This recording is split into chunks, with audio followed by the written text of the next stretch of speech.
Thank you, everyone, for allowing me to speak today and staying up a little bit late for this talk in Egypt and the Middle East. We're here Sunday morning in Vancouver, British Columbia.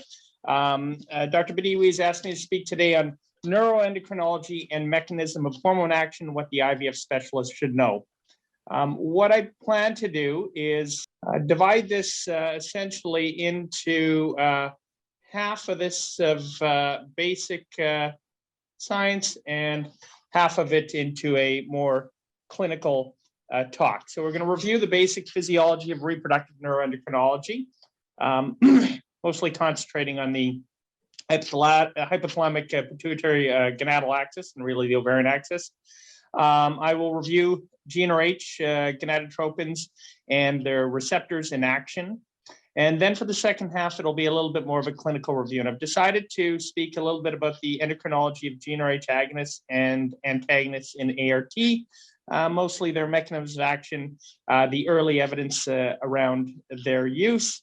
And then I will have a few slides on the physiologic differences between the various recombinant FSH products, how they work and why they function a little bit differently, specifically some of the newer products on the market. All right, so what is neuroendocrinology? Well, so this is a study of the interaction of the endocrine and the nervous systems in the regulation of homeostasis. In the mammalian brain, the hypothalamus secretes mostly polypeptides and some monoamine signaling molecules, specifically dopamine, directly from neurons that affect the pituitary gland and resulting in effect on the target organs. So the hypothalamic neurons secrete releasing hormones that regulate pituitary hormone activity.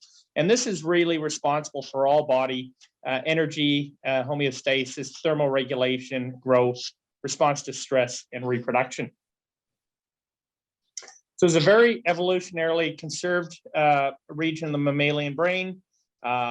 The hypothalamus receives sensory inputs both externally, so light, pain, temperature, stress, and also internal environments such as blood pressure, osmolality, glucose to regulate the hypothalamic pituitary target organ feedback. All of these are peptides, and the hypothalamus short oligopeptides, with the exception of dopamine, which is a monoamine signaling molecule functioning as the prolactin inhibiting factor. So a little bit of anatomy. So the hypothalamus is superior to the optic chiasm, and the pituitary just inferior to that. They originate from two distinct embryologic origins. So the anterior hypothalamus originates from oral ectoderm, and it is epithelium, whereas the posterior pituitary is neural tissue originating from neuroectoderm. The posterior pituitary originates from the supraoptic and paraventricular hypothalamic neurons, and these directly innervate the posterior pituitary with the axons terminating there and secreting its products right into the inferior hypophyseal portal system. The anterior pituitary, a little bit different, a number of nuclei, the arcuate, ventromedial, dorsomedial, and paraventricular neurons, and these terminate in the superior hypophyseal portal system, which then brings the secretory products from the axon terminals into the portal system, which then flow, for the most part, unidirectionally from the median eminence, where they terminate, into the anterior pituitary, where those releasing hormones then act on the trophic cells of the anterior pituitary. The hypophyseal portal system arteries originate off the internal carotid arteries. Here is a coronal section, MRI images of the brain here. And the pituitary, I'm not sure if you can see my cursor, but the pituitary is very easily visualized on this T1 weight images, especially the posterior pituitary. So you can see this very white, bright, hyperattenuating area in the pituitary that occurs thought to do to the vasopressin, and so it's very easily visualized here. This is the pituitary stalk, and then just anterior to it is the anterior pituitary. Up above here is the optic chiasm, and you can see how close it is. So when you do have enlarging pituitary adenomas, how it can compress the optic chiasm and having disturbances in visual fields. The pituitary resides in the sphenoid bone, what's called the sella turcica, the Turkish saddle, and you can see when the if you do have pituitary adenoma enlarging in tumor, you can see a distending of that bone, and it is very easily visualized on these coronal T1 weighted MRI images. For access, surgical access to the pituitary gland, due to its close approximation to the nasopharynx and the sphenoid sinus, typically access to surgically is through the nose and through the sphenoid sinus. So there are 6 specific releasing hormones, correction, there's 5 releasing hormones from the hypothalamus, CRH, which is responsible for the hypothalamic pituitary adrenal axis, somatostatin, which is responsible for the growth hormone releasing hormone axis, resulting in growth hormone production, and IGF-1, causing linear bone growth, TRH, stimulating the thyrotrophs to release TSH in the thyroid gland. And then the one we'll concentrate mostly on today is the hypothalamic pituitary gonadal axis, specifically the ovarian axis, GnRH acting on the gonadotrophs, releasing both LH and FSH, and stimulating gonadal steroid production and gametogenesis. Dopamine is the only non-pituitary factor, which is an inhibiting factor acting on lactotrophs to reduce prolactin production, and is the mechanism of action from dopamine agonists in hyperprolactinemia treatment. Now, the hypothalamus is subject to endocrine rhythms, and all functions, or most functions of living, are subject to periodic or cyclic changes, many which are influenced by the nervous system. They're mostly intrinsic to the organism, independent of the environment, driven by a biologic clock, and many of these are circadian or day rhythms. Some of them respond to both light and non-light cues, and some of these can be less than a day. Here are 6 graphs showing various hormones and how they're regulated throughout the day. Top left hand is corticotropin releasing hormone, which you can see maximal just before nighttime. Melatonin, which peaks, which is released by the pineal gland and is released maximally during sleep hours. Cortisol, which typically will be lowest just for night and highest in the morning. Leptin just shifted slightly from that. The ones on the right, specifically the middle right one of interest, is to look at TSH, and you can see TSH varies quite significantly throughout the day. And late afternoon is when you're going to see the lowest values of TSH. In North America, there's been a trend to treating subclinical hypothyroidism, and some even just between 2.5 and 4, with I don't believe a lot of evidence to support it. And you can see, depending on when you order your TSH, what can be a very normal value in the early afternoon can be significantly higher when you're measuring it in the morning. So you do in TSH get a rhythm and cyclicity throughout the day. LH and GnRH really don't have a lot of variability throughout the day. There is some variability throughout the menstrual cycle, except adolescents do have some biologic variability with increasing pulses at nighttime. But for the adult, this is really a pulsatile secretion that occurs without any diurnal variation.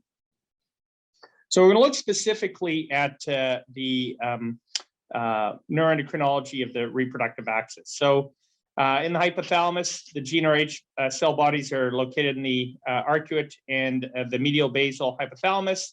There aren't a lot of neurons, approximately 1,500, and they terminate in the median eminence, where GnH, after proteolytic cleavage from its pre-pro GnRH, are released into the portal system and flow down into the venous system and act on the gonadotrophs in the anterior pituitary.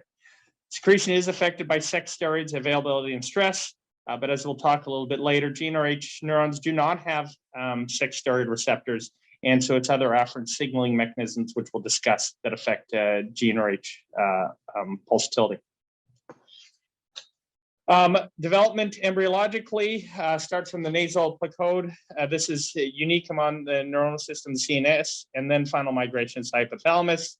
Both the nasal epithelium and the olfactory sensory neurons derive from the nasal placode.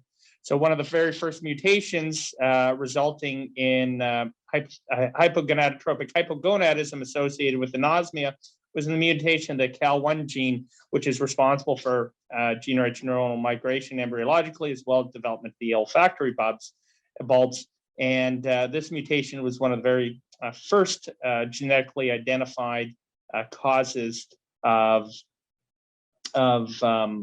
hypogonadotropic hypogonadism due to lack of development to the GnRH neurons.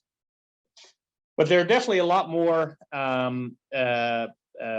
genes involved in GnRH genetic regulation and genetic regulation of the hypothalamic pituitary gonadal axis, both migration, GnRH secretion, and GnRH action.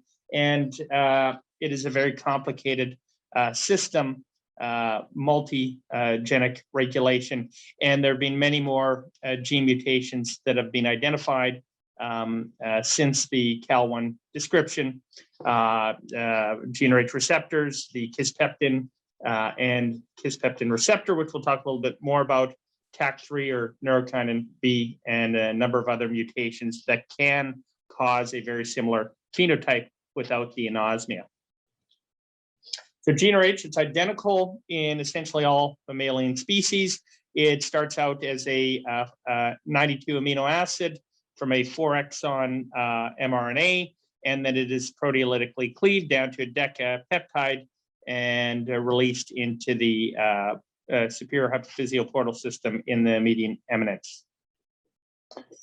And GnRH neuronal firing is marked by bursts of firing, and bursts of secretion are thought to be parallel to this. And now GnRH has a very short half-life, 2 to 4 minutes, so measuring it outside of the hypophyseal portal system is not valid. LH, when you're doing frequently sampled IV sampling for reproductive hormones, the LH peaks pretty much parallel the GnRH firing. As I discussed, the neurons actually lack sex steroid receptors. So although there is the negative feedback loop from the sex steroids, these don't act directly on the GnRH neurons, and they mediate their activity secondarily. What's very important for GnRH activity is episodic and pulsatile release. And so pulses typically in the, which we'll talk a little bit more about, in the follicular phase are every 60 to 90 minutes typically, and a little bit less frequently in the luteal phase. When you have more frequent pulsatility, essentially a chronic stimulation of the pituitary to exposure to GnRH, the pituitary undergoes desensitization and lack of expression of the GnRH receptors, which is really what allows us the therapeutic usage of the GnRH agonists, and not in using them for their agonistic effect for the most part, but for their paradoxical antagonistic effect due to receptor desensitization. As well, when you have too frequent pulsatility, you'll lose effective GnRH activity at the level of the pituitary. However, if you have more frequent pulsatility, you'll see a shift in LH to FSH production. LH is production is more favored by the more frequent pulses, and with the less frequent pulses, you'll see a shift towards an FSH predominant secretion. So in the follicular phase, pulses are every 90 minutes and slow down to every 60 minutes in late follicular phase. And then by the luteal phase, they are much less frequent, occurring every 3 to 8 hours. Pulse amplitude decreases across the follicular phase, and with the LH surge, you see a significant increase in the LH pulse amplitude at mid-cycle. Pulse amplitude in the luteal phase is very variable, but tends to be about double what it is in the follicular phase. So what regulates GnRH signaling? If there are no expression of the sex steroid receptors on the GnRH neurons, then what mediates that negative feedback loop that you get in the hypothalamic pituitary target organ axis? And it seems to be through the Kindy neurons, which express kisspeptin, neurokinin B, and dynorphin. It is not this simple in the human. Rodent models seem to make this a bit more of a simpler explanation. In humans, there are still some not completely understood mechanisms of regulation of GnRH pulsatility, and specifically the mid-cycle LH surge.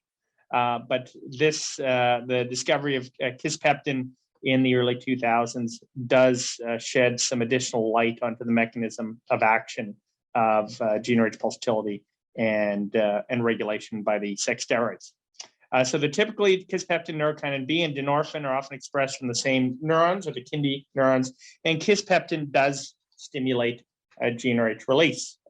In humans with mutations in kisspeptin or the kisspeptin receptor, there is idiopathic hypogonadotropic or hypogonadotropic hypogonadism, but you can still mediate ovulation and folliculogenesis through exogenous GnRH. So there is something more mediating the mid-cycle surge just than kisspeptin. Neurokinin B and dynorphin modulate GnRH release. Neurokinin B is a stimulatory molecule for kisspeptin and GnRH release, and dynorphin is essentially an antagonist to kisspeptin release. So these hormones are essentially serve an autocrine function and self-regulate. So it is important for the mid-cycle LH surge. If a woman is given kisspeptin bolus with a mature follicle, it will induce a mid-cycle LH surge. It binds to the G protein coupled receptor, KIS1 receptor. As I said, mutations in this are associated with delayed puberty and hypogonadotropic hypogonadism, and mice with knockouts in KIS1 also experience infertility and hypogonadotropic hypogonadism. But as I said, in a mutation with been reported with human mutations, if you give these individuals exogenous pulsatile GnRH, they will ovulate. So it is not obligatory for the LH surge. The kisspeptin neurons form synapses with the GnRH neuron terminals in the median eminence, and they stimulate GnRH release. Neurokinin B is released as well, it's encoded by the TAC3 gene and acts through the neurokinin receptor, which is expressed on the kisspeptin receptors. Loss of function mutations, this are associated also with pubertal failure and hypogonadotropic hypogonadism, similar to kisspeptin, KIS1 receptor mutations, and it does regulate GnRH secretions. It does also seem to regulate hot flashes in menopause, and there is some early clinical evidence to suggest that neurokinin B antagonists may play a role in reducing hot flashes in menopausal women. Dynorphin acts through the K-opioid receptors and is a negative regulator of kisspeptin production on the Kindy neurons as well. So it's a bit of a more of a complex mechanism of regulation than described in the textbooks. Initially, where it's the sex steroids provided or thought to have initially provided direct negative feedback to the GnRH neurons, but this feedback really goes to the level of the KINDY neurons. Estrogen is stimulatory, especially for the LH surge to the KINDY neurons to increase kisspeptin production, and progesterone is a negative feedback. Now, exactly how this LH surge is mediated, we'll talk a little bit more, is still incompletely understood. So there is some positive feedback at the KINDY neurons. There's also negative feedback as well. Progesterone is the primary negative regulator of pulse frequency, but it does require estrogen presence as estrogen upregulates progesterone receptor expression. Now, the surge, the LH surge, again, still poorly understood. We know it requires a certain concentration of estrogen for a certain period of time from the early primate experiments of Ernst Nobel in the early 70s. This positive feedback does require certain, as I said, certain duration and certain concentration. However, it doesn't seem to be mediated by an increase in GnRH amplitude or frequency. Hypothalamic patients who are given the GnRH pump, there's no adjustment to the frequency and amplitude of administration of GnRH, still have a spontaneous LH surge. So it isn't related to increases in GnRH itself. It is somehow mediated through a release of the LH reserve pool in the gonadotropes. So the gonadotropins are released in two ways: constitutively, which are released regularly, and at the LH surge through storage granule release. But what exactly mediates that mechanism, as I said, is not completely understood. Kisspeptin does play a role, but we still don't have all the information of the upstream afferent regulators of kisspeptin. This is some of the experiments, early experiments of Ernst Nobel in the early 1970s, where he had overreactomized primates and implanted estrogen pellets, and then did frequent serum sampling of the estrogen and LH levels. And you can see when you got to a estrogen concentration of around 300 picograms per ml for 36 hours, you would get about half of the primates achieving a mid-cycle LH surge. And once you got over 42 hours, almost all the primates, pretty much all the primates would have an LH surge. So it's really there's a critical threshold both for concentration and duration of exposure to induce the LH surge. Now, other external regulators of the hypothalamic pituitary ovarian axis are stress and energy. So pregnancy, we know, has an estimated 80,000 additional kilocalorie requirement. Reproduction is not required, as we know, for individual survival. For the survival of species, obviously, but not for individual survival. So it is metabolically gated, and reductions in energy, as we know, can suppress fertility, as we see in our patients with very low BMI, our functional hypothalamic amenorrhea, which also have other mechanisms mediating their anovulation as well. And it's a combination of both low body mass, but it can really be achieved by caloric restriction fairly quickly. You can induce amenorrhea in primates, non-human primates, and in humans by reducing their caloric intake fairly quickly. And in primates, they've shown if you increase your exercise in the setting constant food intake, so providing a caloric deficit or an energy deficit, you can induce amenorrhea, which is then reversible by supplementation of additional calories. This is a study of women having various caloric intake. So at the top three graphs, you can see the LH frequency and pulsatility with 45 calories per kilogram lean body mass, 30, 20, and 10 in the lower ones. And you can see as you get caloric restriction, what you tend to have is less frequent LH pulses with higher amplitudes. And so you can see in this bottom graph, which figure, which shows as you increase energy availability, LH frequency will increase and LH pulse amplitude will decrease. And this is only after 5 days of changes in caloric consumption. So this can occur quite quickly. Very complex mechanism for regulating reproduction with energy deprivation, leptin, ghrelin, growth hormone, insulin. A lot of these provide afferent signaling to the GnRH receptors.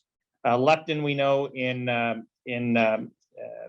humans lacking leptin or the receptor have pubertal failure, and in women with functional hypothalamic amenorrhea, leptin is actually quite effective in restoring ovulation, and leptin levels do correlate with fat mass. Kisspeptin also is mediated by energy availability, and KIS1 expression does increase leptin administration as well. So some of the signaling may be through kisspeptin signaling at the GnRH neurons. Stress also regulates a potential threat to homeostasis and reproduction, and again, is part of the mechanism of regulation of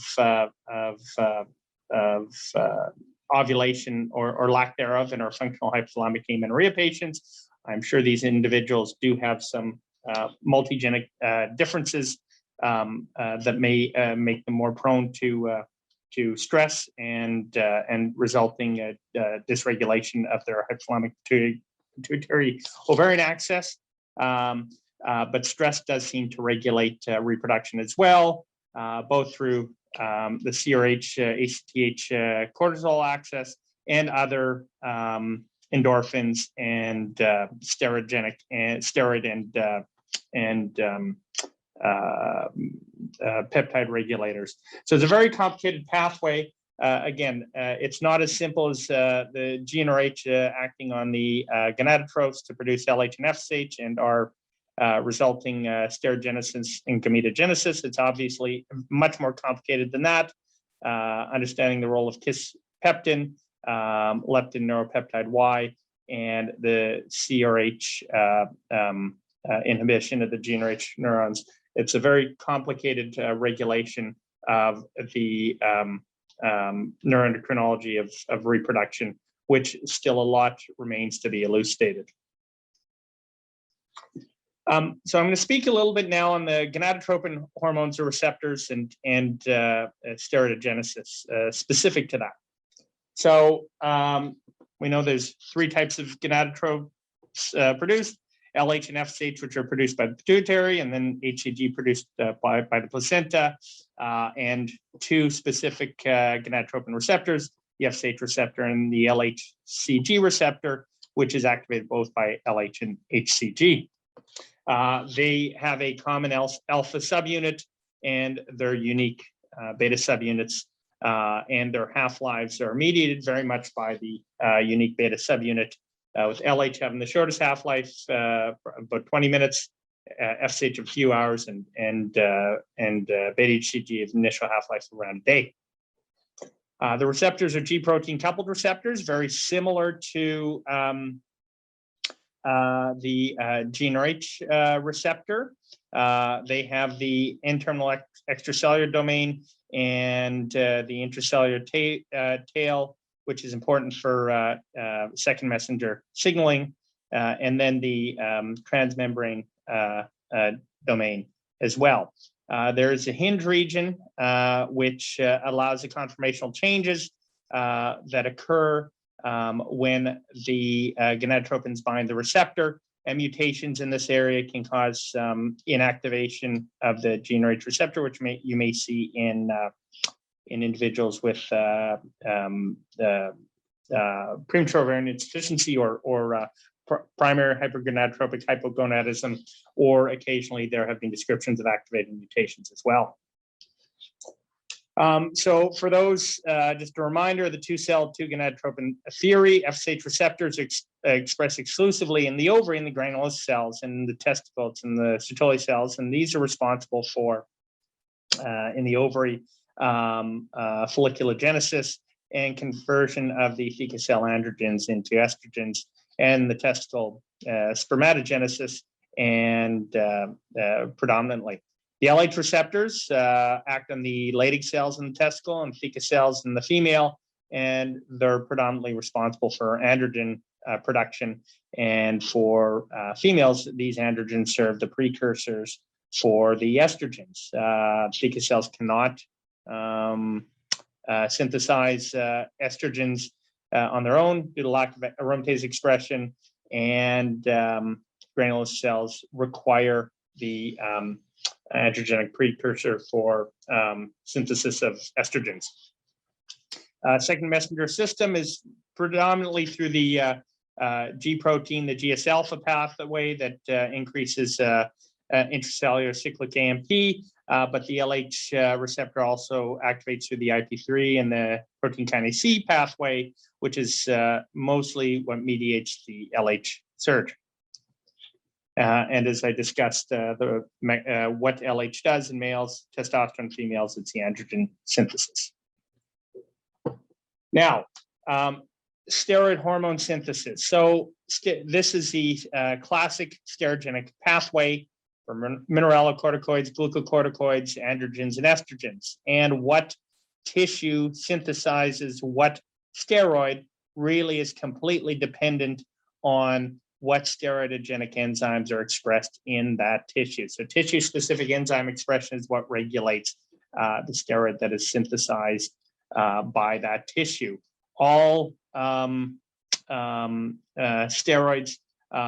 start from cholesterol, and for the most part, for the gonads, it's through what's called the delta-5 pathway, pregnenolone to 17-hydroxypregnenolone, and then to DHEA before it's synthesized to androstenedione, and then aromatized to estrogen and converted to estradiol. In the testis, aromatase expression is significantly lower, and the enzyme that converts androstenedione to testosterone is 17-beta-HSD type 3 isoenzyme, and this is not expressed in the human ovary. So as a result, the amount of ovarian testosterone production is significantly lower, and there's preferential conversion of the androstenedione to estradiol because of this. And so in the two-cell two-gonadotropin theory of steroidogenesis, again, you have essentially an avascular compartment, granulous cell compartment, due to the basement membrane between the theca compartment and the granulosa compartment. So most of the cholesterol uptake occurs into the theca cells. This is then converted to androstenedione through the steroidogenic pathway. It is then diffused over the basement membrane into the granulosa cells, where it is then converted by aromatase to estradiol. With the LH surge and with developing follicle, you do get expression of the LH receptors on the granulosa cells, and you get the resulting ovulation, resumption of meiosis, converting that follicle or that oocyte from prophase of meiosis 1 into metaphase 2.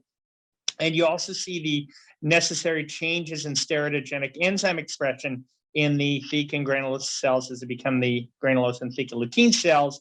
We have an upregulation of the 3-beta-HSD type 2 enzyme, resulting in a shift from a predominantly estrogenic environment to a predominantly progesterone environment due to the changes in the steroidogenic enzyme expression. So this is essentially the end of the sort of basic science part of the neuroendocrinology and reproductive hormone talk. What I want to concentrate on for the next half of the talk is a little bit more maybe clinically relevant information dealing with the role of GnRH agonists and antagonists, mostly in IVF.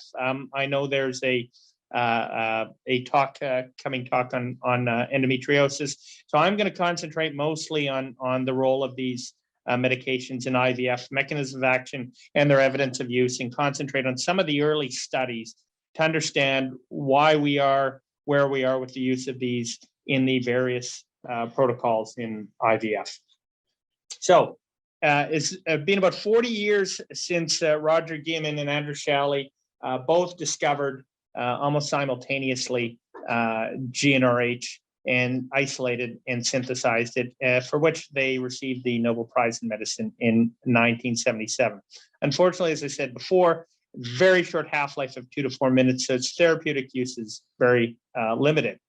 It's a decapeptide. I'll show you the structure or the amino acid sequence in a bit, but it's a decapeptide which is very biologically conserved, and it's the amino acid modifications mostly at amino acid 6 that create the analogs that allow a more robust binding and resistance to degradation that occurs with these amino acid modifications that maintain the agonistic properties, however, result in that much longer half-life that results in the subsequent pituitary desensitization and causing the gonadal suppression.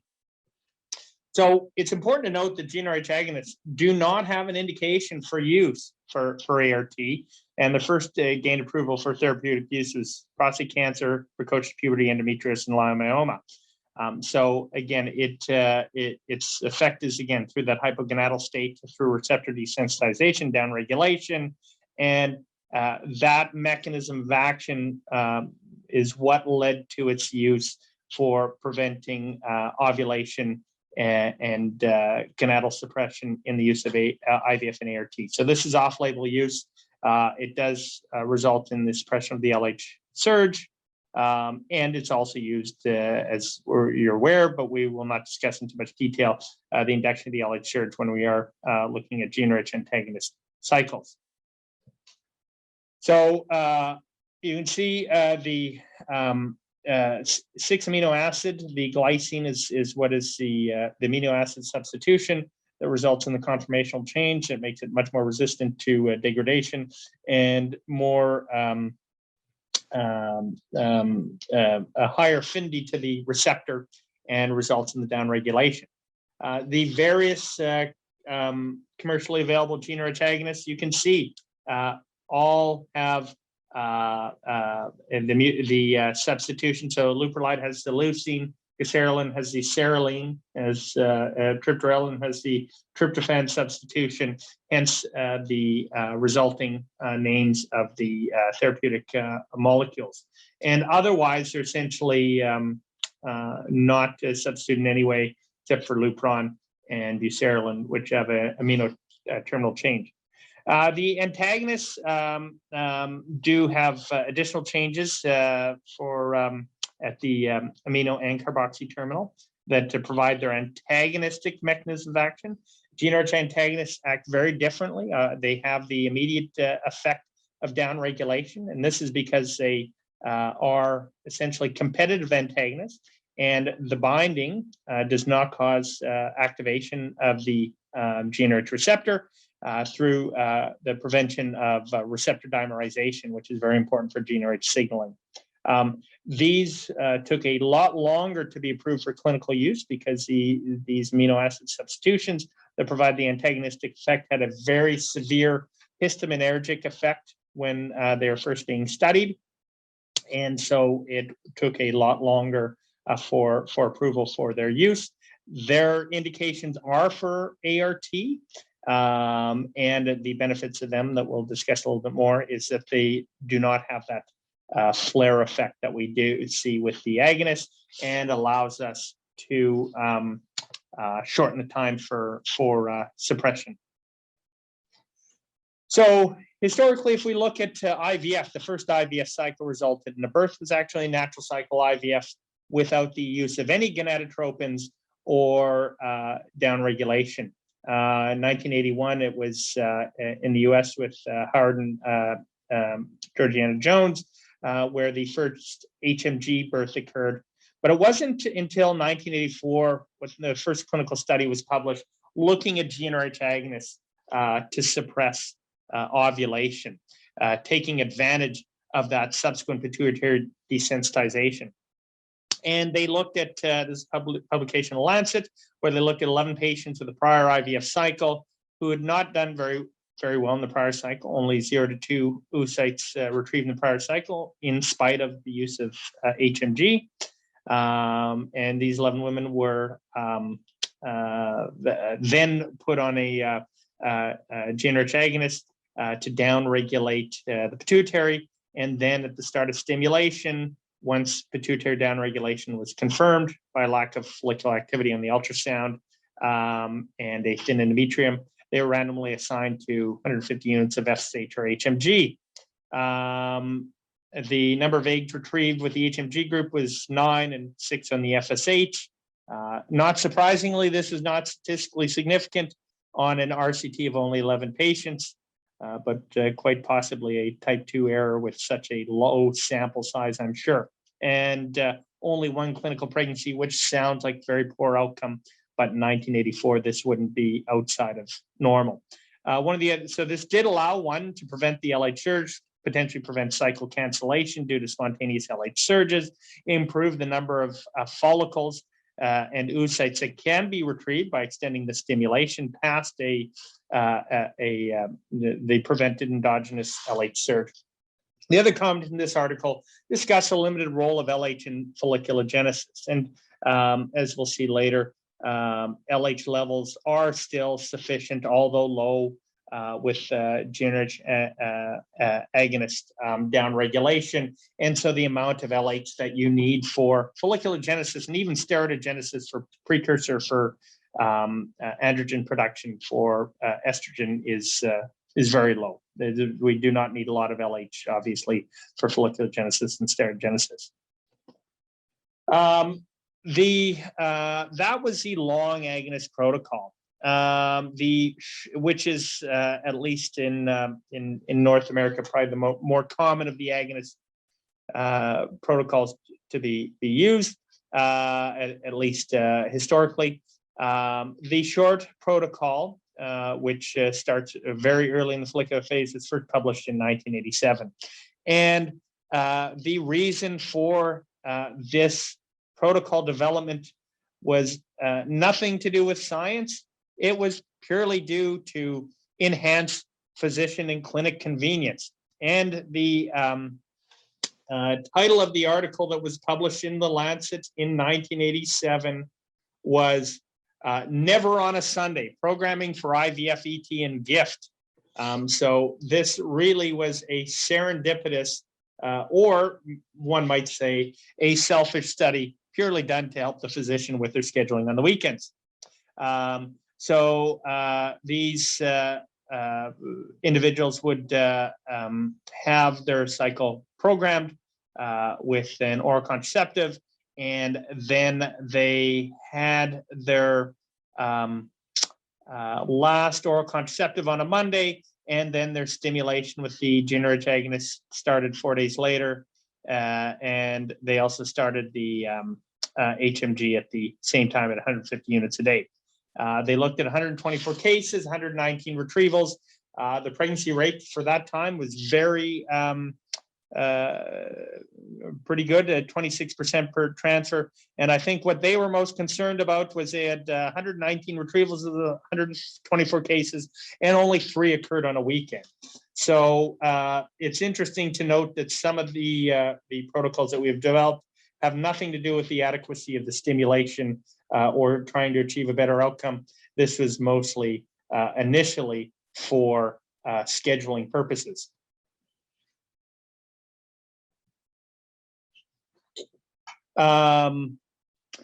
Now, looking at the endocrine characteristics of these protocols, there was not, at least up until this point in time, a lot of understanding about the endocrine characteristics. And so in 1995, they looked at 5 ovulatory women undergoing GnRH agonists for downregulation.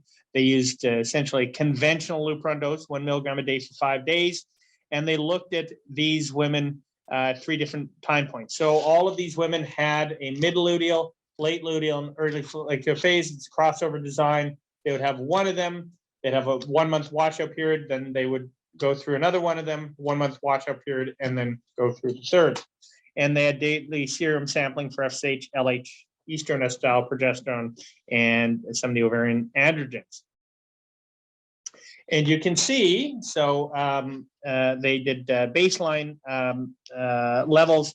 On day 2, they did frequent serum sampling every 15 minutes for 4 hours, and then they did daily sampling after that. If we look at the gonadotropin levels, you saw significant increases in gonadotropins, whether it was a mid-luteal, late luteal, or early follicular phase start. And you can see actually the LH levels preferentially increases over baseline about 600% compared to FSH, where you only saw about a 50 to 100% increase. And suppression, at least on the standard dose of the Lupron, resulted in suppression, at least of the gonadotropins, relatively rapidly. So you saw usually by day 4, day 5, that these levels had pretty much gone down to baseline, especially for the FSH. So you got a relatively rapid downregulation of gonadotropin levels. But you can see, at least in when you have you're looking at a short GnRH or a flare protocol, you do get that advantage of the endogenous gonadotropin release that occurs with the use of the GnRH due to that initial stimulatory effect. You can also see the preferential increase in LH levels over FSH, and this has been at least some of the theoretic argument as to why you probably don't need any LH activity in the short protocols, although there's limited evidence that you even need it in the long protocols as well. Looking here at the sex steroids, the androgens, the estrogens, and the progesterones, or estradiol, progesterone, and testosterone, you can see in the flare protocol, which is denoted by the squares and the dashed lines, that you see a much more significant rise in the sex steroids, specifically the estrogen, where you get that flare. Giving the gonadotropins in the luteal phase, mid or late luteal phase, you don't really see a big increase either in progesterone or in the estrogen levels. So it seems that the corpus luteum steroidogenic production is pretty much constitutive and not really affected much by that flare in gonadotropins. Whereas when you have that flare in the early follicular phase, the follicles are definitely very responsive, and you see a significant increase in the estrogen. To note, yes, the progesterone levels do go up quite a bit higher for baseline in the flare protocol in the early follicular phase, and one might say, well, that might be concerning for producing a progestogenic environment in a proliferative endometrium, but do remember progesterone production is very, very, very low in the follicular phase. So the absolute values continue to be low.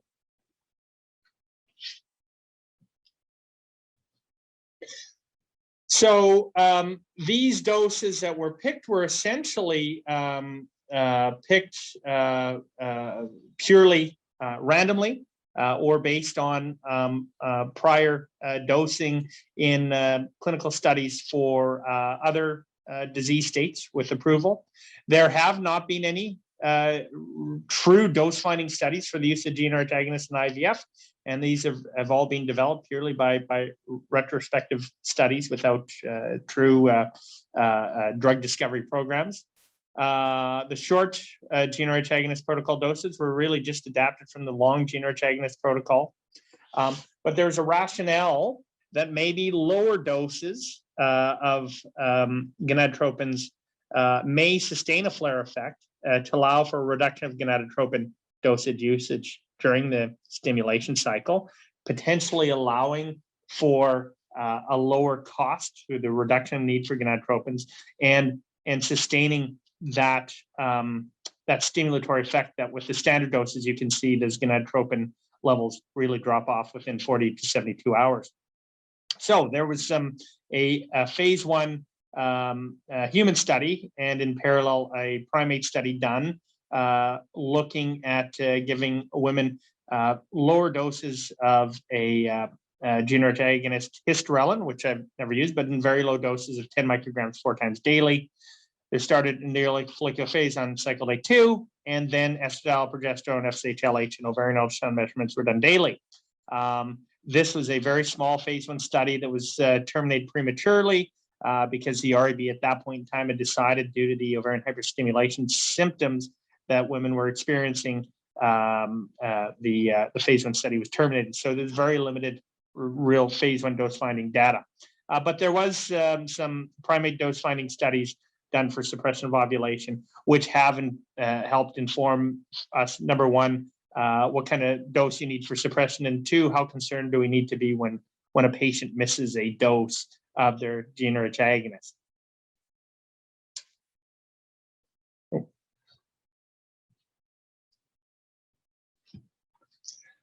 So this is looking in the 5 women who are given the 10 micrograms 4 times a day of subcutaneous hysterelin for menstrual cycles day 2 to 14. And you can see that they do have a bit more of a prolonged stimulatory effect, really for about 5 to 6 days before you get that down regulation. So you seem to get a better flare effect, at least from an endocrine characteristic profile with these lower or microdose gene agonists by the LH and FSH above there. You get significant rises. You can see even to 80 to 100 IU per liter a couple days in, and they sustain to be pretty high up until later in the follicular phase, and subsequent rises in the estrogen without any rise in progesterone. So the limited study or dose finding study or phase 1 study did show, yes, potentially the microdose flare may have a more prolonged stimulatory effect before you get down regulation, but to at least at these doses in a very limited patient population sample size of 5, still suppressed the LH surge. But unfortunately, this is one of the very few dose finding studies of gene agonists, and the REB had terminated prematurely due to hyperstimulation symptoms. So some more of their evidence for uses of microdoses of gene agonists and need to be formulated through primate studies. And this looked at monkeys using 0.1 micrograms of, I believe this was buserelin. I believe it was buserelin that they were using. It was not hysterelin. And they're using doses of lupron, pardon me, 0.1 micrograms daily, 1 microgram daily, and 10 micrograms daily. And if you look, I would say concentrate mostly on the right-hand side, looking at progesterone levels in cycle day 22. 3 of the 5 monkeys using 0.1 micrograms daily had an ovulation. At 1 microgram daily, you had 3 of the 5 monkeys have ovulation. It wasn't until you got to the 10 microgram daily dose where you seem to have suppression of ovulation. So there is obviously a threshold dose that required, which is, again, helped formulate some of the evidence behind the doses we use for the microdose flare protocols now. They also then used a different, this is the Cinderella intranasal spray rather than Lupron subcutaneous, and they used a constant dose, but once every 4th day, once every 3rd day, and once every 2nd day. And you can see if it's every 4th day, there was 1 out of 5 where there's an escape ovulation. Every 3rd day, 2 of the 5 primates had an escape ovulation. And if it was every 2nd day, again, this is a very limited population of primate study, but there didn't seem to be any escape ovulation with every 2nd day. So this at least helped formulate the evidence to suggest, yes, if you miss a dose of your gene agonist, you probably do not need to worry about an escape ovulation. But if it goes on too long, at least at these lower doses anyways, lower doses, not the high dose that we're using in the standard protocols, that you may need to worry about escape ovulation occurring. So this was the preclinical work to describe the microdose GnRH agonist protocol. First clinical study by Richard Scott in 1994. And the role that was suggested, the hypothesis for this was to use this in your poor ovarian response population to take advantage of that endogenous gonadotropin release that occurs with the flare. So this looked at 34 women with a prior poor ovarian response, which they defined as 3 or fewer follicles developing. A birth control pill was used in the cycle prior to the start of the FSH and the GnRH agonist. While we continue to use the pill for programming our microdose flare cycles, if you read the article, this is purely used for cycle scheduling. So whether it actually plays any role in the protocol remains to be seen. And they use Lupron 20 micrograms twice daily after the third birth control pill free day, and 2 days later, they started 300 units of gonadotropins, which was a mixture of 158 FSH and 150 HMG. And they used their historical controls, so the cycle that had occurred previously on these individuals. And not shockingly, the estrogen levels were higher in the microdose flare protocol, as you can see by the graph showing days relative to HCG administration, and the clear circles demonstrating the increase in the estradiol levels in the flare protocol, as well as the higher number of mature follicles, lower need of gonadotropins, short duration of stimulation, higher number of eggs, and higher number of embryos transferred. However, this study is really a victim to the historical control study. And if you take 34 women who had poor outcomes in the prior cycle with any reversion to the mean, a percentage of them are going to do much better regardless of what you do. But it was the first study that looked at the microdose flare protocol, a bit of at least a proof of principle that it works. But is this a better cycle for your poor responders? It would be a little bit careful to draw any conclusions using a historical control that all had bad outcomes. So then, just to summarize, which protocol is the best protocol? Is it the long protocol? Is it the short protocol? If we look at the most recent Cochrane review on this, looking both at live births and ongoing pregnancies, doesn't seem to be a difference between the long and short protocol. However, if you look at the total number of events when you combine the ongoing pregnancies and live birth, there does seem to possibly be a trend towards favoring the long protocol. This is a combination of studies of both poor responders and normal responders. So there may be some question whether or not there's differences in effect for normal responders versus poor responders. Well, if we look at number of eggs being retrieved, and then when you look at it as your non-selected group versus your poor responder group, well, for the non-selected group, the long protocol seemed to have a higher number of eggs, so it favored the long protocol. The poor responder group, and again, unfortunately, we're looking at very small study numbers of about 110 to 115 patients in total per each arm of the long versus short. And actually, counterintuitively, the long protocol was favored over the short or the flare protocol. So while the biologic theory of a better ovarian stimulation with a flare protocol seems to make sense, the limited studies out there seem to suggest that the evidence doesn't necessarily support that at this time. Again, if we look at cycle cancellation, there's no difference between long versus short protocol and cycle cancellation numbers, although there seems to be a favor that may be less likely to be canceled in the short protocol. However, when you just look at the poor responders, again, counterintuitively, there were fewer cancellations in the long protocol group, favoring long protocol over short, but again, limited by cycle numbers.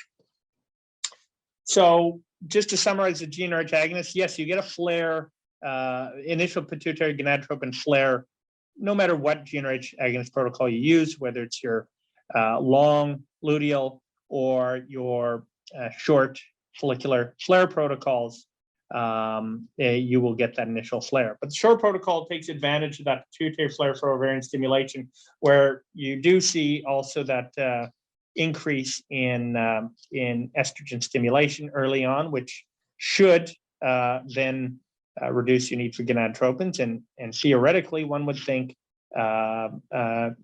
decrease your risk of cycle cancellation, improve your ovarian responsiveness, but didn't seem to help.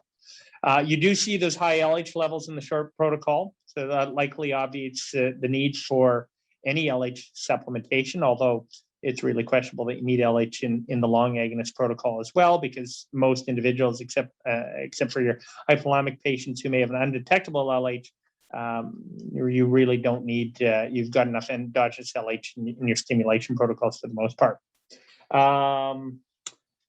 The missing of the GnRH agonist for a day is unlikely to result in any type of escape ovulation, but anything more than a day, at least in the microdose flare protocols, you may be a little bit more concerned. And in spite of what I'll tell you, we do in our poor responders, if they don't respond to one of the more conventional, the long agonists or antagonists, we often switch them to the flare protocol, more making a switch for the sake of making a switch. There isn't a lot of high quality evidence to support that switch, and the study, at least the systematic review in Cochrane, would even suggest the short isn't even as good as the long. So the biologic theory behind it seems to make sense, but the clinical data doesn't seem to support it. So GnRH agonists are what have been used for the longest period of time for pituitary downregulation, desensitization. GnRH antagonists are a little bit late to this, but now are the pituitary downregulation of choice, I'd say, in most ART cycles. And really, this was unfortunately delayed due to that, as I said, that histaminergic effects, and then further changes to some of the amino acid substitutions on the carboxy and the amino terminal seem to have reduced this effect. It is a competitive antagonist, and it is good as a competitive antagonist because that allows us to use a GnRH agonist when we want to induce follicular maturation and induce the LH surge, which gives us that the effect of dramatically reducing ovarian hyperstimulation.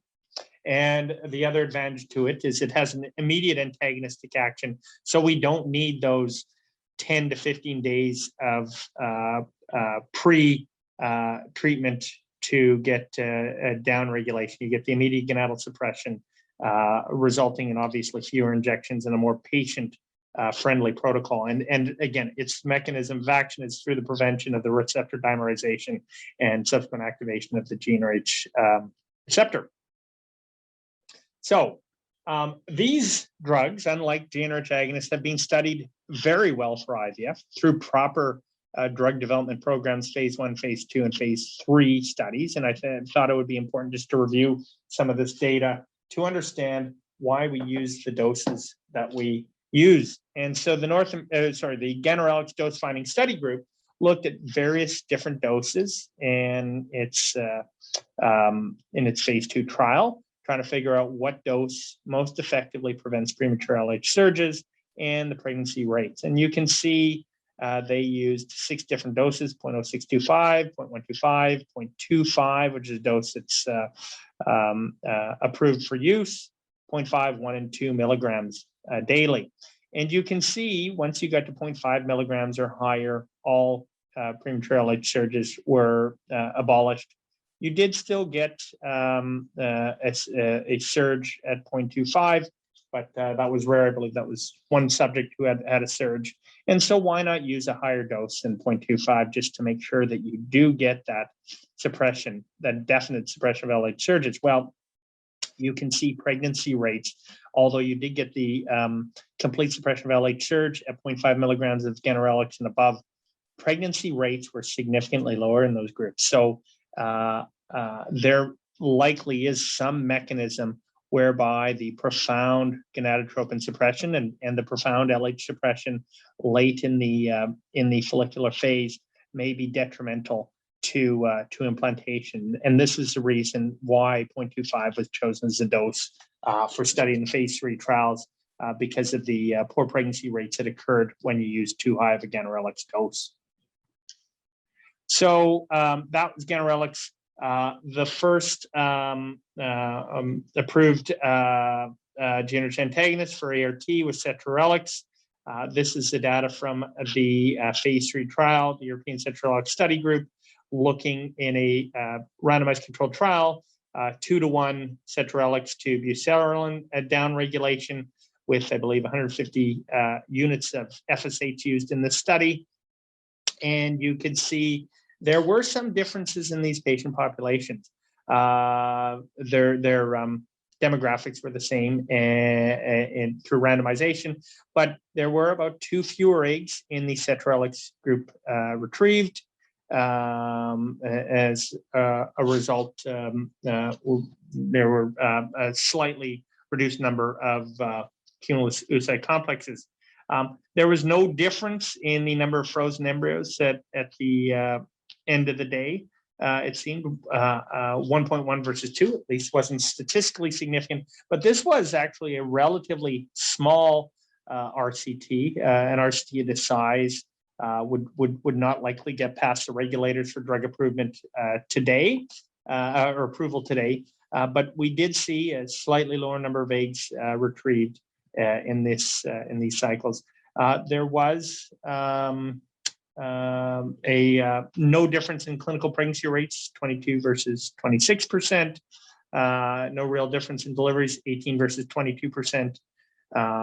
And there was also a reduction in amount of gonadotropins used and a slightly shorter duration of stimulation in these patients by about 1 day. So there were some endocrine follicular characteristics that were a little bit different, lower number of eggs, slightly quicker stimulation, slightly lower needs for gonadotropins in the antagonist group without any differences in pregnancy rates.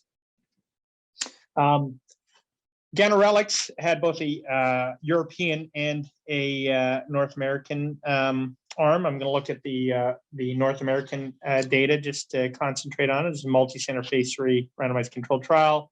Again, a 2-to-1 randomization schedule. Ganirelix was a fixed schedule where on day 6 of stimulation, individuals would have the start and a fixed date start of the GnRH antagonist in the morning of day 6. And Lupron was a long agonist downregulation starting mid-luteal phase of the cycle beforehand. Recombinant FSH was used for stimulation. One thing to note that there were a number of individuals in the ganirelix group that did have LH above 10 units on day 6 stimulation, about 30 of them, and most of the time was associated with a high level of estrogen levels, so about 1,600 picograms per ml. Pregnancy rate of the women who did proceed to OPU, though, was very similar to the rest of the study population, so it didn't seem to affect things. Now, in the cetrorelix group, which I neglect to mention, there were 8 women in that European cetrorelix study group that had an LH rise and also a progesterone rise, and only one of those 8 women became pregnant. So if you do have that subsequent LH and progesterone rise, that is likely going to be detrimental, and maybe an earlier stimulation on your rapid responders or patients that have a rapid rise in their estrogen levels, either due to quick follicular recruitment or to hyperstimulation, starting that GnRH antagonist a little bit earlier may be of value. Again, similar to the cetrorelix study, mean days of stimulation, shorter stimulation for the ganirelix group. Similar to the cetrorelix study, couple fewer eggs retrieved, but clinical pregnancy rates were no different, and ongoing pregnancy rates were no different. Now, there's an argument that there may be about a 5 to 6% reduction in pregnancy rate in the ganirelix group compared to the Lupron group. This, at least in the study size, did not show a difference. They did break out in this group a bit of a subgroup analysis looking at clinics that had prior experience with the use of ganirelix versus ones that didn't. And it seemed when you looked at the study sites that had prior experience through the phase 2 trials using ganirelix, that the pregnancy rates were completely identical. And when you looked at the population or the clinics that did not have prior experience at using ganirelix, that there's a difference in pregnancy rates. And so the thought was that potentially learning the use of this medication and understanding how it needed to be used, although it was part of a study protocol, shouldn't have made a difference, seemed to be in that post hoc subgroup analysis that experience of use may have played a role in some of those study sites. So at least for the phase 3 studies, which were the studies used to guide approval of these medications, what were some of the common themes? Well, lower gonadotropin requirements in the antagonist arms. I didn't show in the study, but there was a lower risk of ovarian hyperstimulation by at least 50%. I think it was reduced by about a little bit more than half in the North American ganirelix study. In the cetrorelix study, it was 1% versus 6%. So much lower using the GnRH antagonist. And this is independent of using your type of trigger, because HCG was used as a trigger in all these. On average, 1 day shorter stimulation and 2 fewer oocytes retrieved. And but we do need to be aware that this subset of patients will have a premature LH rise when using that fixed protocol always on day 6. And you may need to take care to starting it earlier on your fast responders or hyper responders. So we do now that those studies were in the early to mid 2000s. We have a lot more data on RCTs and have had a number of Cochrane reviews, with the most recent one being published by Ellen Annie in 2016. And I think we can, for the most part, probably put to rest which protocol is better. Live birth rate per woman randomized, you can see, was about 1.02. So you don't see any difference in live birth rate per woman randomized antagonist versus agonist. There is a very clear evidence that you have a reduction of ovarian hyperstimulation. And again, this is independent of using an agonist trigger. Even with HCG trigger, GnRH antagonist protocols do have lower rates of hyperstimulation. Miscarriage rates were not different. Cycle cancellation due to poor ovarian response wasn't different. So these protocols, for the most part, seem to be very equivalent.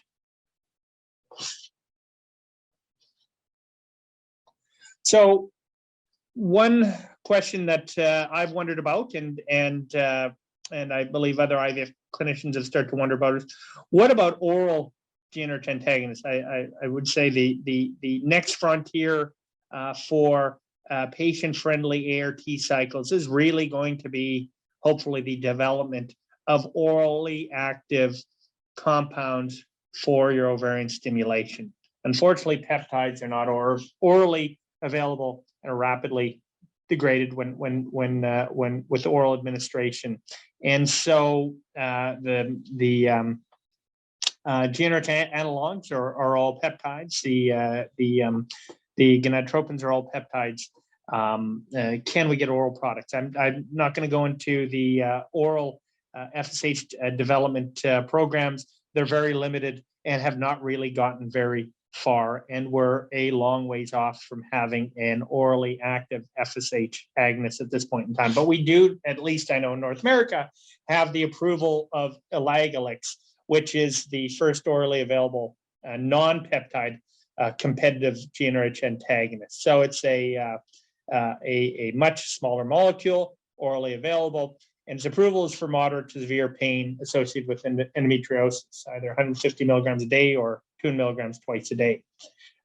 It does suppress ovulation, but how well can it suppress ovulation significantly that we can start using it in IVF? And this is something that, to my knowledge, hasn't been studied up until this point. But there has been a phase 1 study looking at ovulation suppression in an unstimulated cycle in the United States.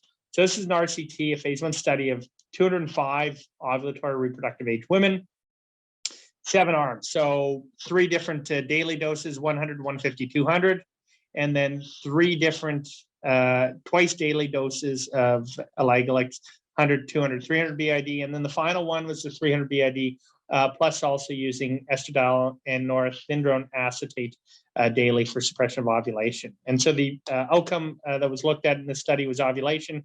This is based on ultrasound finding, where you saw a mature follicle being developed and a subsequent progesterone levels above 5 nanograms per ml after collapse of the follicle occurring in 2 different days.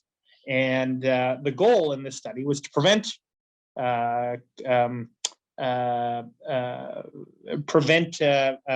pregnancy during the study. So all these patients agreed not to try to conceive and to use 2 forms of non-hormonal contraception during the study. And here is a graph of ovulation on the various doses. So you can see on the right, 100, 150, 200 daily, 100 BID, 200 BID, 300 BID, and then the 300 BID with the hormonal contraception. And so you can see this was 3 cycles. So they had 3 consecutive cycles, 84 days. And they would look at interval 1, interval 2, and interval 3, and then they did basically a summation of the percentage of women with ovulations across all intervals. And there did seem to be a relative dose-dependent effect, that the higher dose of the Alegalix that was used, the greater the ovarian suppression that occurred. Highest suppression of ovulation occurred in the 300 BID with the estradiol and the norethindrone acetate. So the introduction of the oral hormonal contraception with the oral hormones, sex steroids with the high dose of the Alegalix had the greatest suppression, where only 10% of the women ovulated across in a total of across all 3 intervals with that. With the 300 BID dose in the first interval, pretty low ovulation rate of only about 5% in that patient population. But in intervals 2 and interval 3, you do see higher rates of ovulation, even in the higher doses. The question may be that may be due to compliance, or it may not be due to compliance. But when you looked at the 300 BID Alegalix dose, which is even higher than the currently approved dosage used for suppression of endometriosis-associated pain, across a period of time, you got 25% or over 25% of those women had ovulation occur. And even if we looked at the ovulation rates, even that first interval, about 5%, I don't know that a lot of IVF clinics would feel very comfortable with that level of ovulation occurring in their program. So unfortunately, Alegalix currently doesn't look like it's going to be a very effective GnRH antagonist, at least in the ART cycles. Also, keep in mind, this was in non-stimulated cycles. So ovulation may be even higher if you have gonadotropin administration. There were 5 pregnancies that occurred during the study, but 4 of them occurred essentially in the hormonal washout period. There is 1 pregnancy that did occur during the actual Alegalix treatment, and that was in the 200 milligram BID, so relatively high dose. So one of the women, in spite of agreeing to use non-hormonal contraception, not only ovulated, but did get pregnant. So for now, we are stuck, unfortunately, still with the subcutaneous injections of these products until we have a more robust oral GnRH analog and gonadotropin analog development program. So I'm just going to wrap things up quickly with a few more slides, just looking at some of the differences in biology between the recombinant gonadotropin products, specifically the relatively newer Folotropin Delta or Recavel, as it's called in North America, and Folotropin Alpha, which is gone left here. Folotropin Alpha and Folotropin Beta have been compared to each other, and their endocrine characteristics as well as clinical outcomes are identical. and pharmacokinetics and pharmacodynamics are almost identical, but there are some differences in the pharmacokinetic and pharmacodynamic properties of allotropin delta, which I just want to review for a final little bit of review before we move on to any questions you may have. So allotropin delta was the first recombinant FSH developed in a human retinal cell line. Allotropin alpha and beta are both in Chinese hamster ovary lines. And as a result of the different cell line propagation of these products, there are different glycobiology effects. So you do have the increased sialic acid linkage of 2,6 in addition to the 2,3 on the allotropin delta. The less acidic forms of FSH have higher clearance. So with this additional sialic acid linkage, this is thought to potentially increase the half-life and reduce clearance rates, and potentially could change the in vivo and in vitro biologic activity.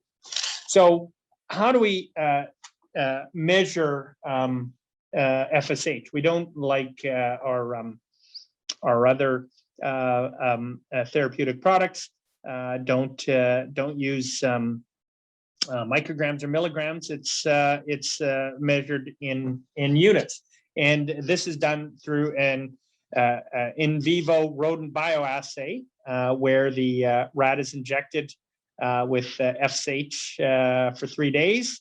The ovaries are then the rats are sacrificed. Rodents are harvested of their ovaries, and the ovaries are weighed, and based on that increase in ovarian weight, determines the reference value of the FSH biologic activity. So determining, that's how you determine the 75 IUs in vials or in the pens that you use. And this is a reference standard calibration developed by the World Health Organization. However, when you look at allotropin alpha, at least for when we look at pharmacokinetic effects, so the alpha is in the red and the allotropin delta in the blue. And in this first bar, this is a single injection IV and subcutaneous. You can see there are some differences in the elimination of allotropin delta versus allotropin alpha. So there seems to be a longer time to elimination, a longer half-life in a single dose FSH administration when you're given allotropin delta. The right panel here is the administration of allotropin alpha and allotropin delta, same IU dosage based on the Stillman-Poley bioassay, administered for 7 consecutive days, same dose, and then levels of FSH were measured. And you can see the area under the curve, and the peak levels of FSH are higher when individuals are given allotropin delta versus allotropin alpha, and that was given subcutaneously as in our conventional protocol. So there is an obvious difference in pharmacokinetics of this FSH product. We look at the pharmacodynamics manifested by a number of follicles. You can see day 1, day 7, day 11, day 15. After this 7-day course of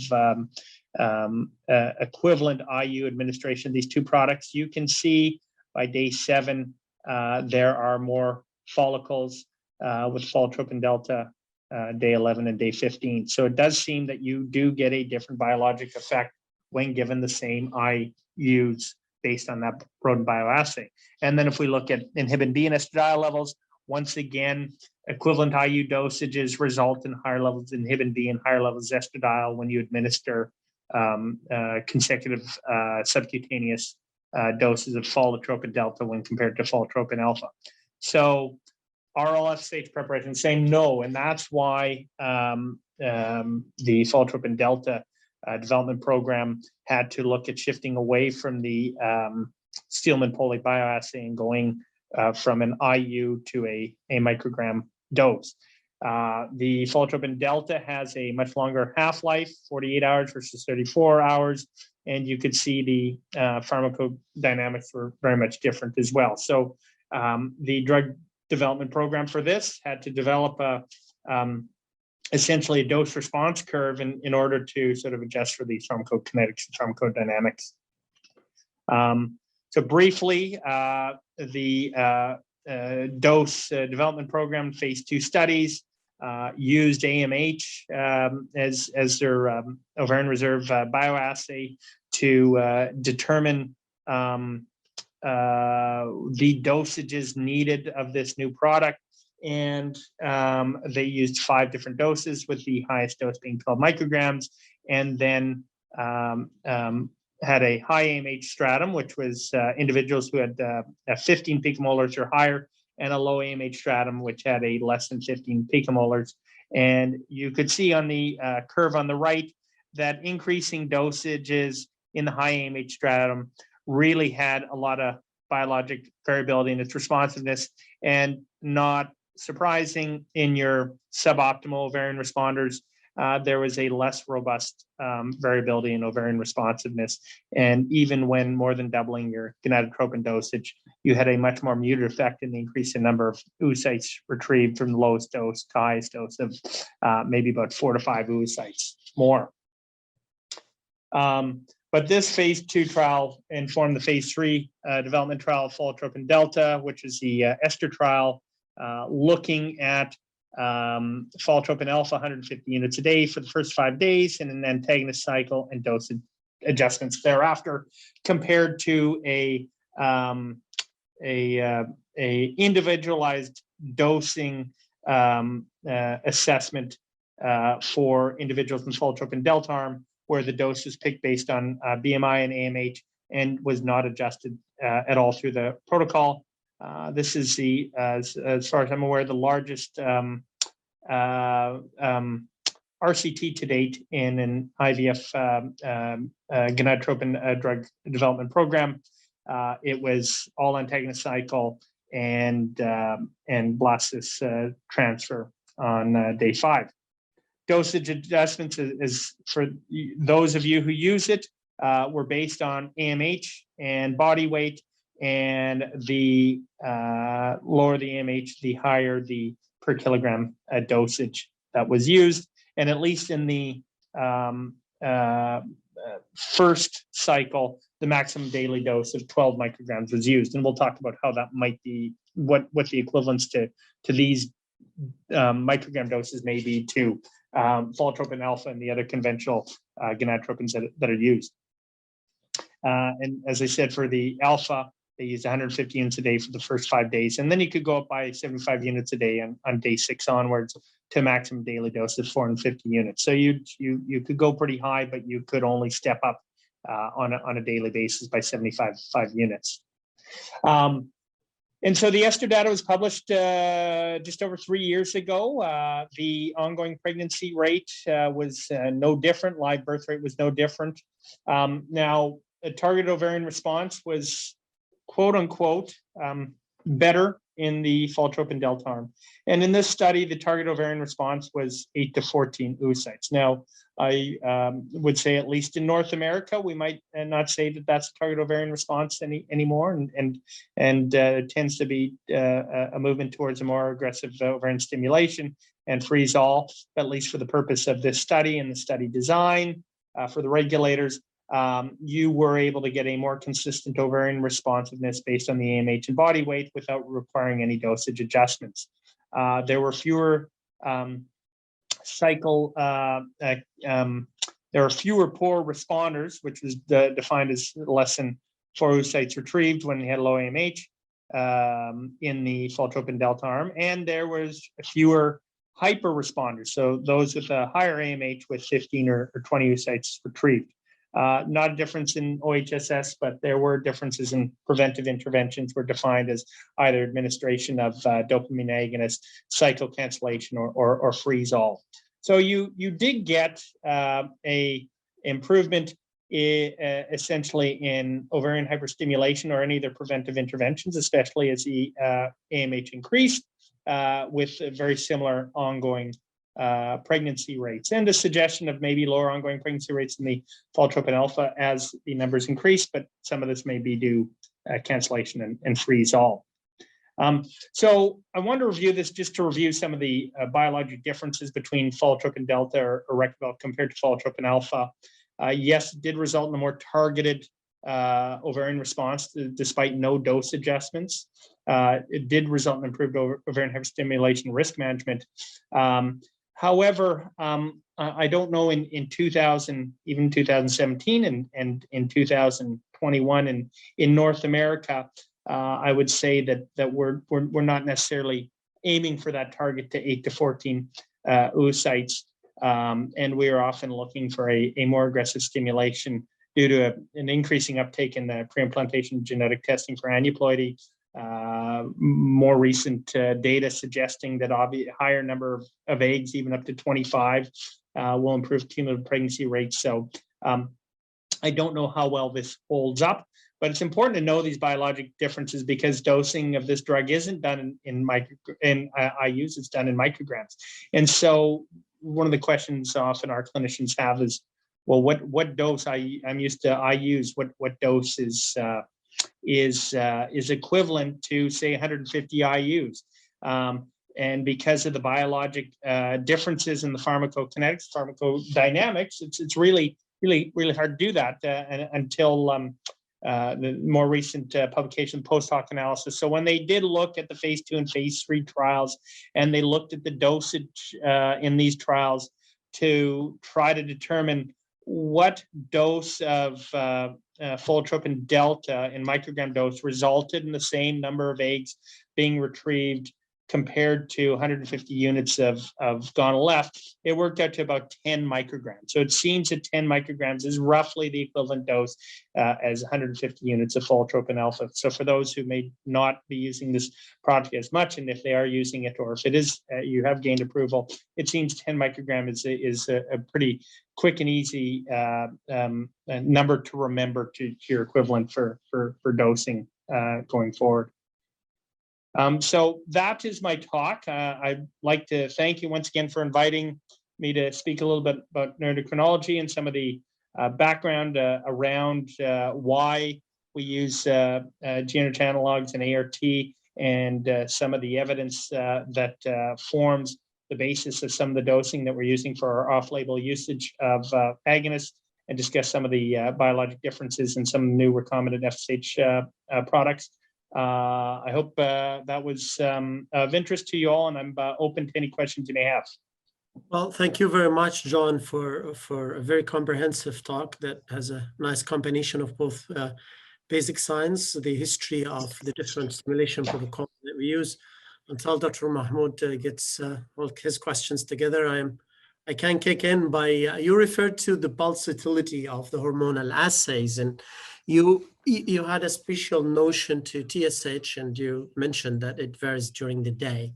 So for the clinician in the audience, what would you tell your patients when you send them for their hormonal assay that you want to use to kind of make decisions in their good question. So I do believe that we're probably over treating patients, at least in North America, with Synthroid currently.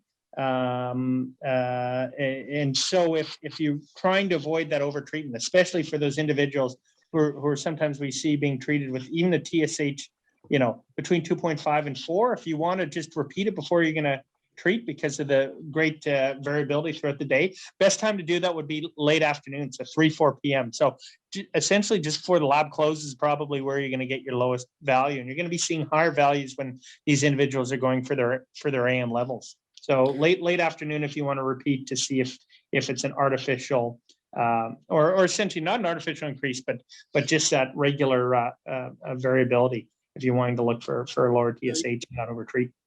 So you think late afternoon assay would be more reflective of what they actually have, basically? That seems to be, at least for TSH. Well, I kind of noticed also that there is a trend towards overtreatment in the Middle East too, and Egypt included, not only here in North America. You and I know that we still tend to overtreat. So it's important now that a key message to the audience for the subclinical hypothyroidism, if you're suspecting it, and you send the patient for a random assay that comes back like, let's say 3.2 or 4, 3.2 or 3.3, if you're going to make a big decision about treating them long term, it may be worth it to ask for a repeat assay in the afternoon, irrespective, I would say, of the cycle. It doesn't matter if it is luteal or follicular phase or even menstrual phase. Do you agree with that, John? Yeah, I do. I would. I try to avoid treating based on the one result, at least for those 2.5 to 4. When we're getting above 4.5, 5, again, I'll still repeat, and I'll typically send them for TPO antibodies in those cases, just to see if it is, because if there's an elevated level of TPO antibodies, they're more likely to, at some point in time, have a true hypothyroidism. And I'm not that there's a lot of evidence just in the non-recurrent miscarriage population, but I'm a little bit more inclined to treat them. But those 2.5 to 4, I really don't like treating, and I'll repeat. I'll get them to repeat in the late afternoon. Thank you, Professor Mahmoud. Thanks, Professor John, for this elaborative presentation. We have some questions. This is our turn. What do you think about the role of LH hypersecretion in the pathogenesis of the polycystic ovarian syndrome? Is it important or not? And should we lower it before starting induction or doing something for the patient? Yeah, I don't. The theory of so there is obviously a lower level of LH. You need some level of LH, obviously, for follicular genesis and steroid genesis, as we see from our hypo patients. There was also the theory that there may be an LH ceiling, and too much LH is bad. I haven't seen a lot of clinical evidence to support that. And so I don't think there's a need to lower it.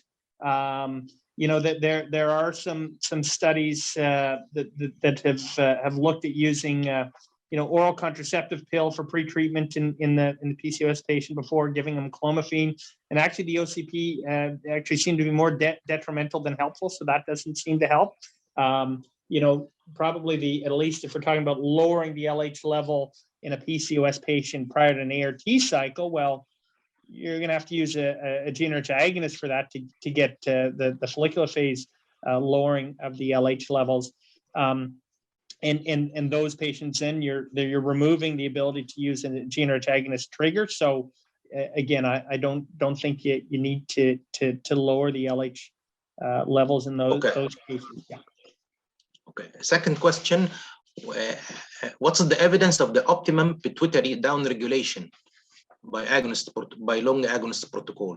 How can we know that the pituitary is downregulated? Is it by the days of suppression or by certain hormonal assay? Yeah, I mean, if you look at the early studies, it would be the early, again, off-label clinical studies. They would look at absence of follicular development and an endometrium less than 6 or 7 millimeters.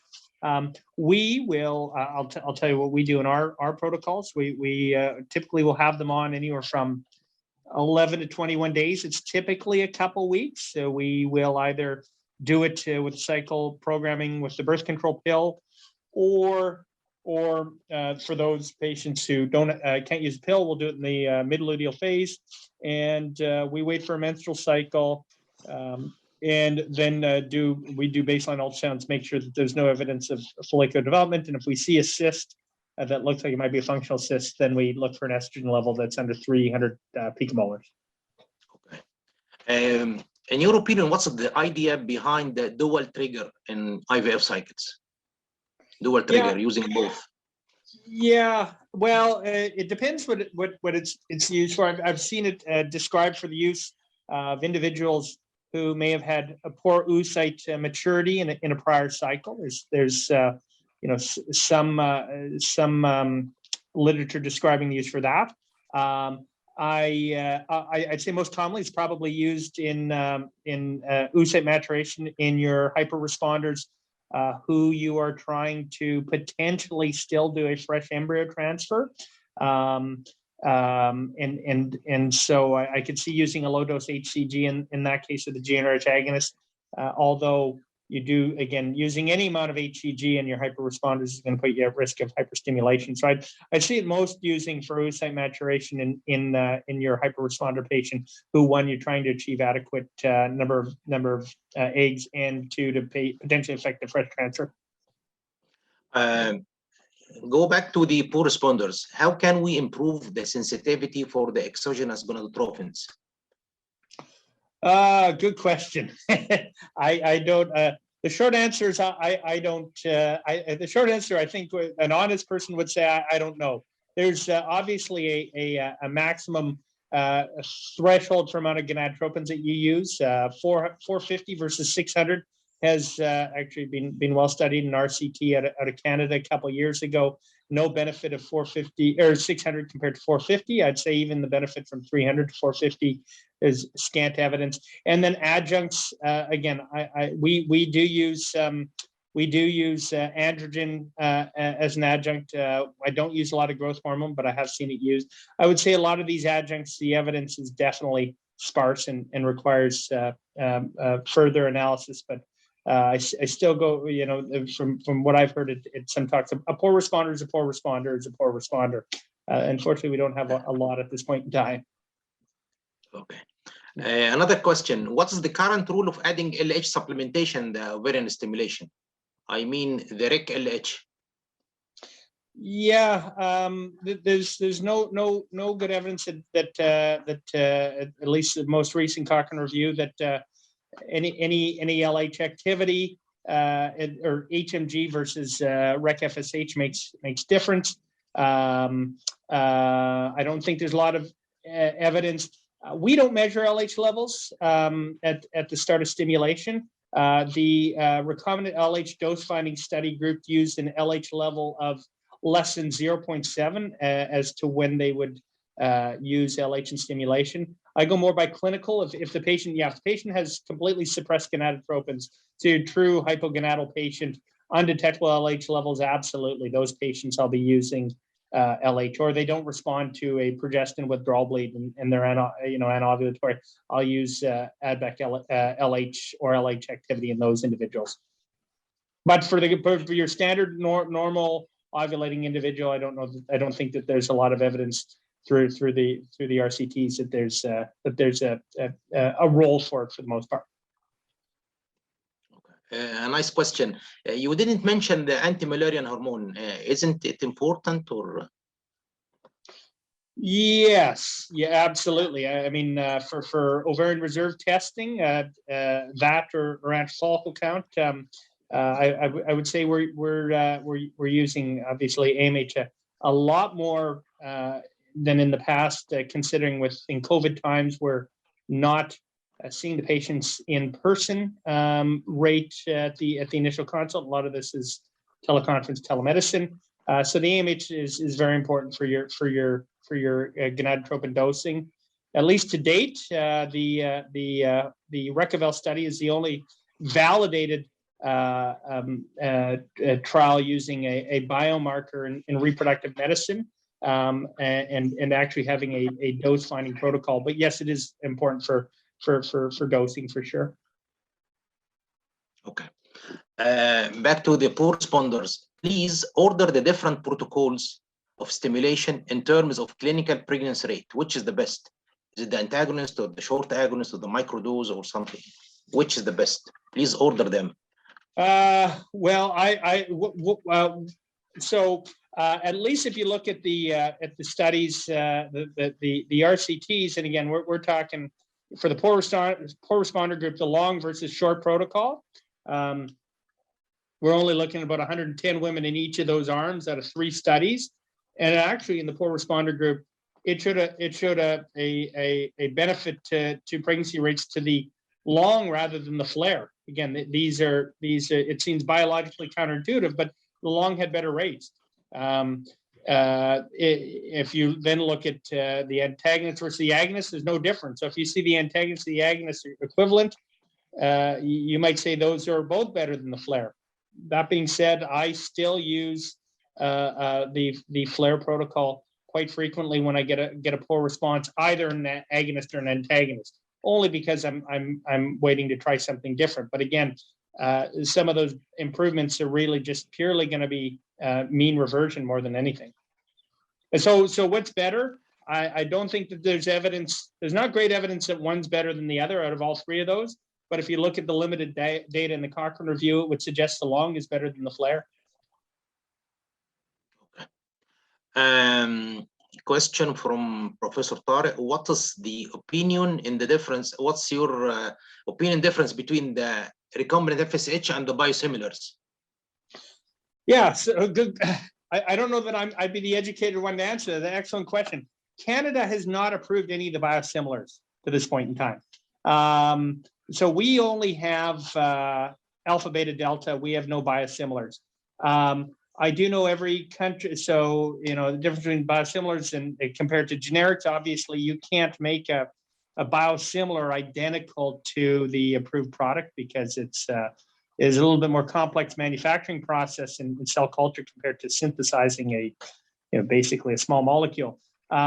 So the approval is different. I don't have a lot of experience in the biosimilars. I would think that I would likely use them for our patients because they tend to be less expensive, but we just don't have approval for them in North America. When the embryologist take the egg from the ovum pickup, sometimes it is fractured zona syndrome or the weakened zona. Does it relate to any of the ovarian stimulation protocols or type of trigger? No, not that I'm aware of. I am not aware of any literature on that. What we've tended to find, and when we have the number of fractured zona in a case, that it's related usually to ovarian responsiveness and egg quality, and the times that we have had repeated cycles, it's often a recurrent thing. So I think it's most likely related to essentially endogenous egg quality, and I don't think it's likely related to ovarian stimulation. We don't see, it's very uncommon and doesn't seem to be stimulation specific. Just want to add one thing here to this question, which is there are some old data about the suction pressure with the, yes. With the pump. So that may lead me to ask John, what is your current setting for the suction pressure of the egg retrieval pump that you're using? Because this is probably more likely to be associated if you're using a higher suction pressure or a more aggressive way of egg retrieval. John. Yeah, so our pressures tend to be set somewhere between 100 to 110. My understanding I know in Montreal where they do some IVM retrievals, they use lower pressures. Yeah, so I think pressures, it does make sense that may relate to that. When I did my fellowship training in 2003, 2006, and the group I did fellowship with, we actually didn't have a suction pump at all. We had essentially cyst aspiration needles, which we would connect the syringes, Luer-Lock syringes to the end, loaded with gamete buffer, and we would literally just use hand aspiration of the follicle to get the egg out. So what are those pressures? I have no idea, because it was essentially done by hand. It was completely not controlled. We didn't seem to have an issue with zona fracturing when being done by hand. So yes, I do. Pressure does make sense, but even without the pumps and just using manual hand pressure, it didn't seem to have an effect. So I don't know what the optimal pressure is, but we set it around between 100 to 110. Okay. Back to basic science. If GnRH neurons have no estrogen or progesterone receptors, why GnRH pulse amplitude and frequency change with the cycle phase? So that's likely mediated through through the kisspeptin receptor. So the kisspeptin receptors, or correction, not kisspeptin, kisspeptin neurons have estrogen progesterone receptors. So the slowing the pulse amplitude, slowing the pulse frequency in the luteal phase is mediated through progesterone, likely at the kisspeptin receptor level, and again the estrogen mediations mediated through kisspeptin as well. But there's got to be alternate pathways as well, because with kisspeptin, either kisspeptin or kisspeptin receptor mutations, you give those individuals the GnRH pump, and the pump doesn't change its frequency, pulsatility, amplitude, and you still have a normal endogenous LH surge. So there's got to be other pathways explaining it, at least in primates. But it's mostly thought to be mediated, at least at this point in time, to the kisspeptin neurons, Kindi neurons. Yeah, so to just add a little bit here, because we will have a lecture not next week, the week after, by Tim Rowe. He will be talking a lot about kisspeptin and the Kindi neurons in the menopause. And as John mentioned, so estrogen receptors do exist on the Kindi neurons, and then the Kindi neurons control the GnRH. So in addition to whatever other pathways that we will discover in the future. So I just want to put a plug for the lecture for Tim in 2 weeks, and you will hear more about that during that lecture. Okay. Can antagonist be used as a successful measure for treatment of ovarian hyperstimulation? So to try to affect, well, first off, the use of the antagonist protocol, even the absence of the gene antagonist trigger, reduces the risk of ovarian hyperstimulation by close to half compared to the agonist protocol. So the antagonist worked. We don't use it at all for trying to affect premature luteolysis. So I know there have been some studies looking at using prolonged GnRH antagonist into the luteal phase to try to affect more rapid luteolysis. We don't do that. The data is pretty sparse on that.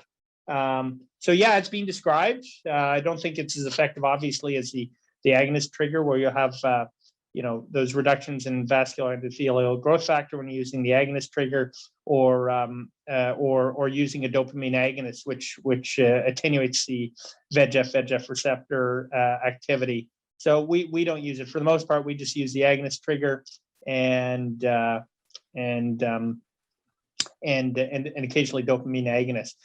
Freeze-all. So obviously, freeze-all is a way to affect obviously lowering the risk of ovarian hyperstimulation as well. But anytime you're giving HCG, really, it's that trigger that's gonna affect your hyperstimulation. And really, there does have to be a time where you have to bail out, regardless of whether using an agonist trigger or an HCG trigger. The reports in the early 2000s on deaths that occurred in IVF, the rate was in about 6 deaths in 100,000 cycles.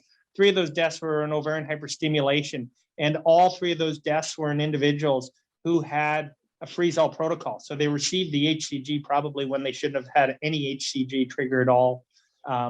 Still had a freeze-all, but they died from thromboembolic events due to severe early OHSS. So HCG is really going to be your culprit, and the agonist trigger has helped us in that case. But I don't use it. I don't use the antagonist for early luteolysis at all, really. Okay. Some women in the postmenopausal phase complain of anosmia. Does this relate to estrogen deficiency? I'm going to have to say I don't know on that. That is an excellent question. I haven't heard that before. So I wish I could answer that. I am hoping, Dr. Bedaiwy, you can try to pin Dr. Rowe on that one for an answer in a couple weeks. All right. Okay, thank you. We'll pass it over to him. Yeah. Do you have any more questions, Professor Mahmoud? Or No, thank you. The audience and the attendees all are very thankful to John. Thanks for being patient with us. Thank you.